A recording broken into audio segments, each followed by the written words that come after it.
Hello everyone. Before I start the review for this video, I just wanted to give a quick thanks to whoever that's watching this video right here and right now as I'm filming it. Not because of my good looks, but because of the love that we all share for books and our openness to new experiences.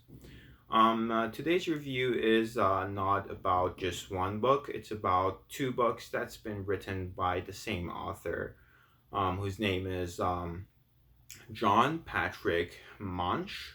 I'm not sure if that's the right pronunciation because the written form of his last name is Manchette, but I'm gonna go with Munch, and I think that my French pronunciation is 180 degrees opposite to what the reality would suggest. I'm gonna divide the review for those who want to jump to different sections of the review and are interested in different parts of the review than other people who are viewing this video, to three parts. The first part would be a very short, um, kind of a biography. The second part would be the writing style that Munch adapted, whichever makes sense. And the third part would be my main thoughts and pros and cons that I've encountered throughout reading both the book Nada and Fatale. So let's just jump right into it. As I said, the biography is really short. John Patrick was born in 1942, I think, and he died in 1995, June 3rd.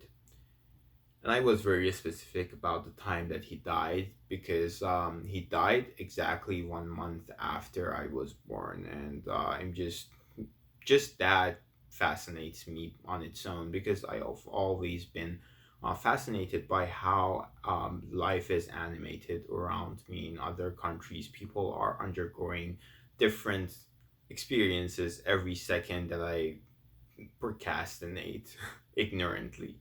Really, wow. So that was it for the biography, as I said, very short. Moving on to the writing style that he chose to adopt. Mancha, as I said, is was a French crime novelist, writing specifically in the noir fiction subgenre. And if you've never been exposed to writings written specifically in the subgenre, I have to say that it's very different than what a usual novel, crime fiction novel looks like. Um, it's one in which there is no real boundary between what's right and what's wrong, and the protagonists of this story are often very flawed in their character and more so in the way in which they choose to interact with other characters in the book and in the decisions that they make, specifically in hard situations. Um, in my opinion, it's just such a different kind of genre that you have to read it even if you don't like it just to experience it because you will be surprised how much grim a book can get. I cannot explain it any better because things just happen left and right suddenly without any kind of warning. Like if you read, um, say, a Dostoevsky book or a book by Alexander Duma, he works the backstory for that event to happen, but there's nothing of the sort in these books. Like they are very straightforward. It's as if you're walking down a narrow corridor and events just happen without you even realizing it. To be honest. Um, I might also add that his storylines are more than often viewed as being violent, and I don't mean the kind of violence that you are used to seeing in other books, like the kind that happens out of revenge or the kind that happens just because the person enjoys it. It's the kind of violence that leans more towards the evilness of human nature and the decisions that people make and are more often more inclined to making when it comes to their personal benefit or as opposed to the benefit of the others, right? Like in all of the decisions that the characters will be making in these two books that I will be introducing to you, um, like close to all of them, they just make the decisions because it makes sense to them and not because it will um, be possible that their decisions would bring some benefit or some good to the person that is in front of them and will be for sure affected by those decisions. So, without further ado, this is the first book. No, this is the second book actually. This is about the murderous gold digger that is going on rounds on killing people just to get their money and starting off with her own husband. Yes.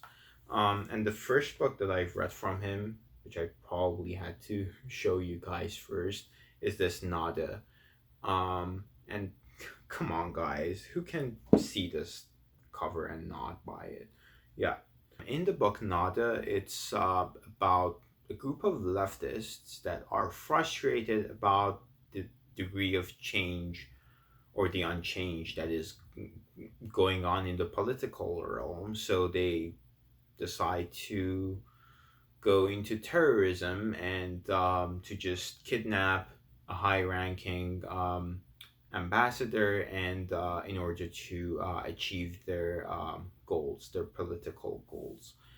And that is not to say that Patrick is necessarily pro terrorism, but he was a leftist. So when he saw the political realm and the events that were happening around him, he was just so frustrated that he had to write this novel and to say that if there's not enough change in a society, then the revolution would completely backlash.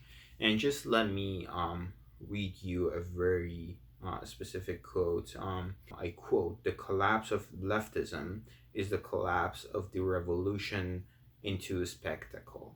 End of the quote. I think that's pretty self-explanatory. Well, about the characters, I must say that they are of very different personalities that you are not just used to seeing in a typical terrorist group.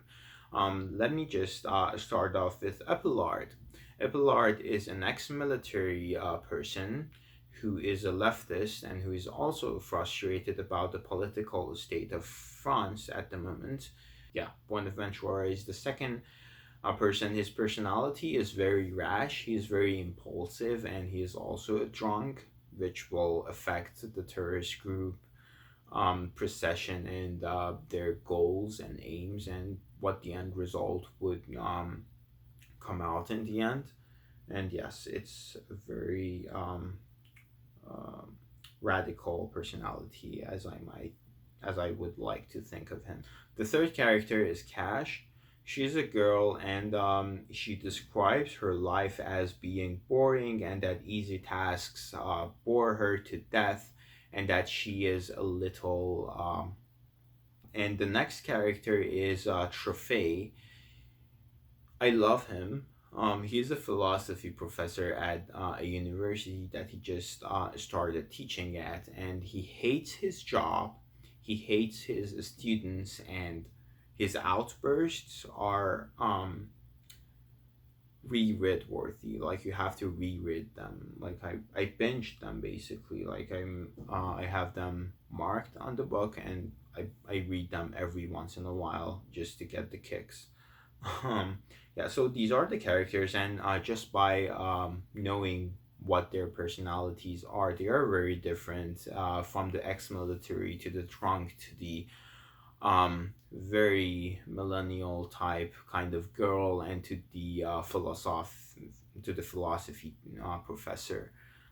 They're not the ones to that can get along easily, but as this story is not very focused on their relationships, you should be fine just reading it and think of them as happy friends. I think that's enough of the spoilers. I'm not gonna spoil any more of the stories for you guys. Just a quick note. I think that's enough of I think that's enough of the spoilers for now. One thing that I wanted to get around that was very interesting and very um, interesting in the sense that this is a crime novel and you have to be more descriptive in the important events that happen in the throughout the story, was that when someone gets shot, like it happens so sudden and abrupt that you would not think that that person is actually dead from last line to the next. Like he just says that the person was shot and then he was dangling off of the roof or something, and you would not think twice to question as if the person is alive still or he's actually dead. And that was one kind of instance throughout the two stories that struck me. And that was it. That was the most noteworthy flaw in these two books. It wasn't their shortness, it wasn't their description of the characters or their feelings. Every bit of the story that you read is essential, and it's nothing redundant in description or in the characters of or in the personality of the characters themselves. So hopefully you will enjoy reading these books at least once, even if you're very reluctant, because it's an experience that must be had by any um, person that shares the love for reading new books just to have new experiences, right? You cannot read the same kind of genre until you die unless you are a professor and you don't like reading other things, which then marks you as a creep. Sorry to the professors out there. Hope you enjoyed this very short and um, nonsensical review, and I will see you in the next one. Bye.